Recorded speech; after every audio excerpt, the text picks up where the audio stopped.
Football বিশ্বকাপের শেষ ১৬তে জমজমাট লড়াই শুরু হয়েছে। এর মধ্যে কোয়ার্টার ফাইনাল নিশ্চিত করেছে মরক্কো ও ফ্রান্স।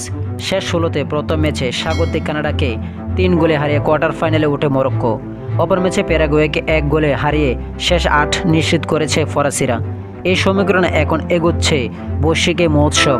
তখন ক্রীড়া তত্ত্ব বিশ্লেষণী প্রতিষ্ঠান অপটার সুপার কম্পিউটার জানিয়েছেন এবার কোন দলের চ্যাম্পিয়ন হওয়ার সম্ভাবনা কতটুকু। এখনও শেষ ১৬র আরও ৬টি ম্যাচ সহ কোয়ার্টার ফাইনাল, সেমিফাইনাল ও ফাইনাল বাকি রয়েছে। তবে দলগুলোর বর্তমান ছন্দ ও শক্তিমত্তা বিশ্লেষণ করে সম্ভাব্য বিজয়ী তালিকা প্রকাশ করেছে অপটা। সুপার কম্পিউটার বিশ্লেষণে বলেছে এবার বিশ্বকাপ নেওয়ার দৌড়ে দ্বিতীয় অবস্থানে আছেন বর্তমান চ্যাম্পিয়ন আর্জেন্টিনা।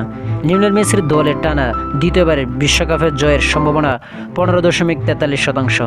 তালিকার তৃতীয় অবস্থানে থাকা স্পেনের ট্রফি জেতার সম্ভাবনা ১২.৯৫%। ৫ বারের বিশ্ব চ্যাম্পিয়ন ব্রাজিলও রয়েছে এই দৌড়ে।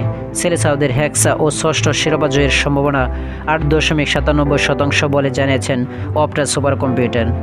ব্রাজিলের পরপর অবস্থান করছে গত আসরের রানার্স আপ ইংল্যান্ড। হ্যারিকেনদের চ্যাম্পিয়ন হওয়ার সম্ভাবনা ৮.০৬%।